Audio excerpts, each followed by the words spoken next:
You're scrolling through your phone. You see the vacation photo, the job promotion, the perfect family picture. A thought flashes through your mind, maybe so fast you barely notice it. Why isn't my life like that? You close the app feeling just a little bit worse than when you opened it. It's exhausting, isn't it? And that quiet, sinking feeling, it doesn't just live on your phone. It shows up at work when a colleague gets praise for a project you also worked on. It whispers to you at family gatherings. It might even be the first thing you hear when you look in the mirror. This invisible, draining marathon has a name. Researchers call it the hustle for worthiness, the nonstop race to perform, perfect, and please, just to feel like you're good enough. But what if the secret to feeling good enough isn't to run faster in that race? What if it's to stop running altogether? This video is a guide to quitting that game. We've synthesized key insights from the fields of psychology and social research to give you a new way of thinking.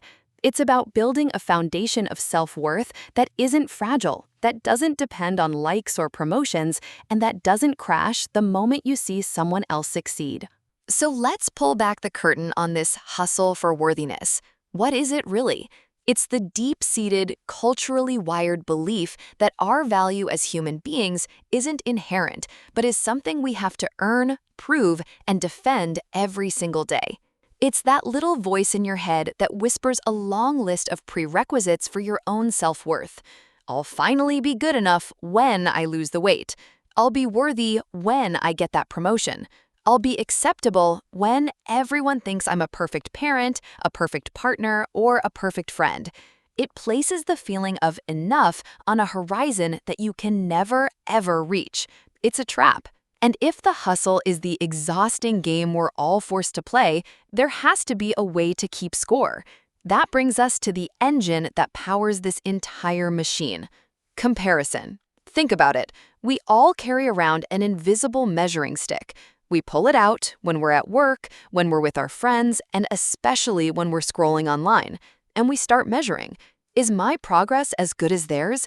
Is my life as exciting as hers? Is my success as obvious as his? Every single comparison is a hit of adrenaline in the hustle. It's the mechanism that tells us if we're winning or losing the game of being good enough. And why do we do this? Why are we so obsessed with measuring up? It's because of a fundamental human need that gets twisted into something toxic. We do it because we want to fit in. And this is the most important idea in this section. There is a world of difference between fitting in and truly belonging. Fitting in is when you walk into a room, quickly assess the situation, and then become who you need to be to get their approval. It is an external process, driven entirely by comparison. It's about changing yourself to be accepted. True belonging, on the other hand, doesn't require you to change who you are at all. In fact, it demands that you be who you are. It's the feeling of being accepted for your authentic, imperfect self. And here is the painful paradox. Our desperate attempt to fit in by constantly comparing ourselves is the very thing that prevents us from ever feeling like we truly belong. It's a game that is rigged for us to lose. It's impossible to win. So if trying to fit in is the trap, how do we get out? How do we find that real sense of belonging and worthiness? Well, it starts by deciding to play a completely different game. So if the old system, the hustle for worthiness, is a game that's rigged for us to lose, what's the alternative? The temptation is to think we just need to try harder, to be better, to finally win the comparison game. But that's a trap. The solution isn't to play the broken game better. It's to stop playing it entirely and install a new operating system in your mind. For decades, we've been taught that the key to feeling good is high self-esteem. But there's a critical flaw in that system. Traditional self-esteem is almost always conditional.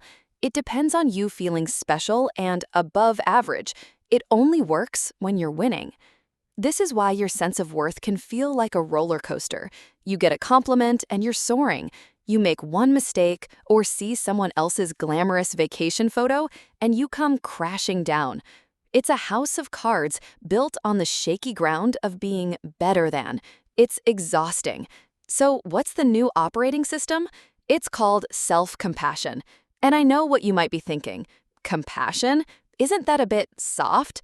But this isn't about letting yourself off the hook or making excuses. This is about building a completely different kind of strength.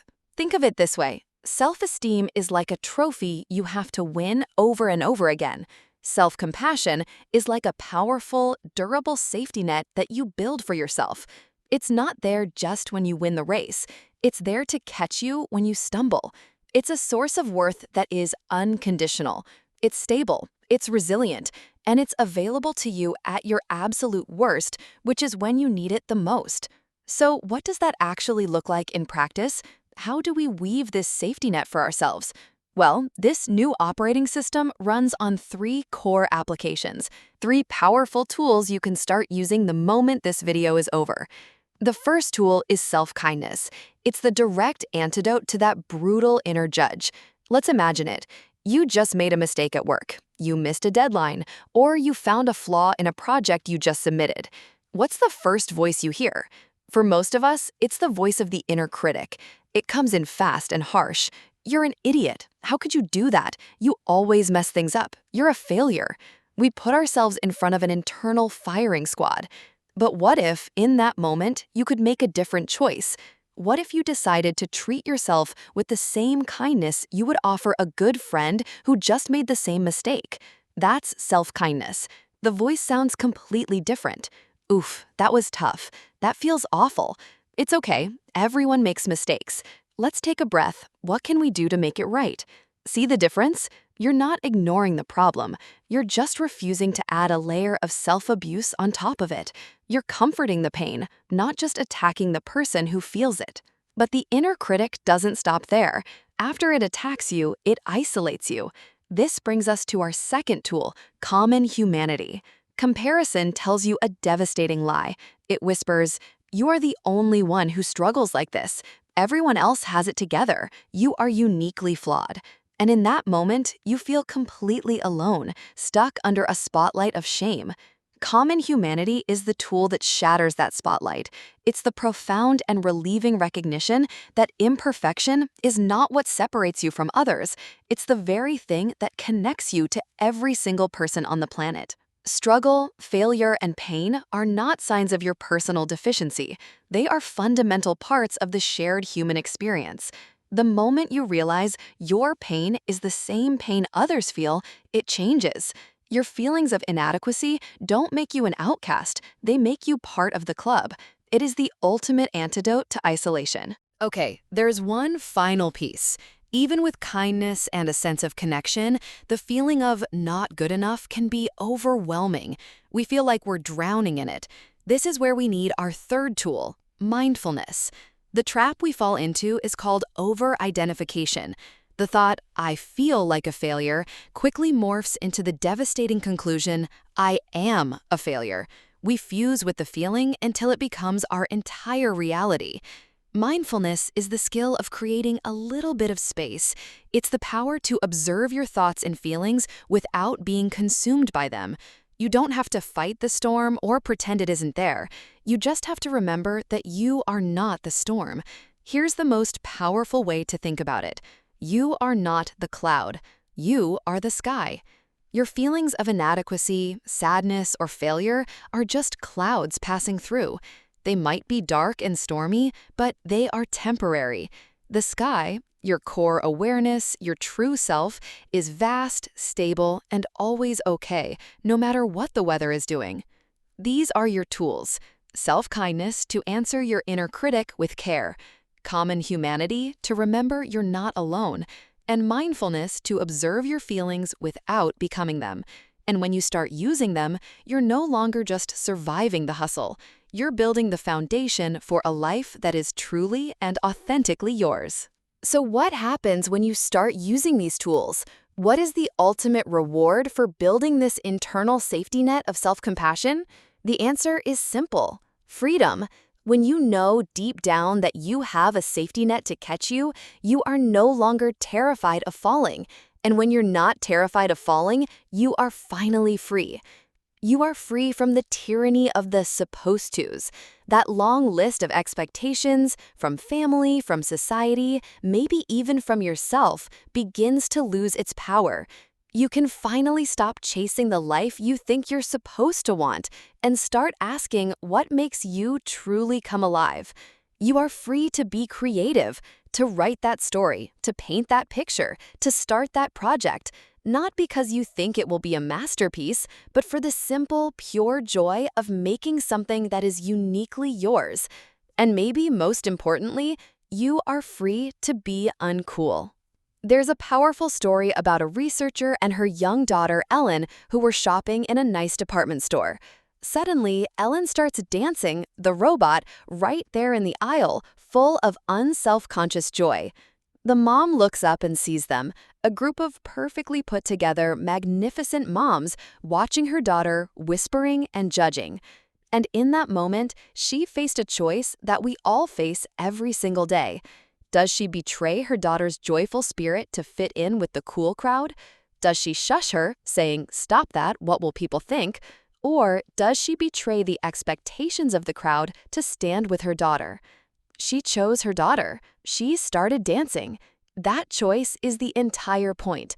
That is the freedom you get when your sense of worth is no longer up for negotiation based on the opinions of others. You get to choose connection over conformity. You get to choose authenticity over approval. You get to live a life that is finally, truly, and unapologetically yours. Feeling good enough was never a prize waiting for you at the top of a mountain of achievement. It was never something you could earn by finally being better than someone else. It is a practice. It's the quiet, courageous choice made over and over again to turn inward with care instead of outward with judgment. So here is your first step. The next time you feel that sting of comparison, and you will, don't fight it. Just notice it. And in that moment of noticing, take a breath and ask yourself one simple question. What would a kind friend say to me right now? You don't have to earn that kindness. You are worthy of it right now, as is. If this video gave you a new perspective, do me a favor and hit that like button. It really helps the channel reach more people who might need to hear this message. And for more practical guides on building a more authentic and fulfilling life, make sure you subscribe and click that notification bell so you don't miss what's next.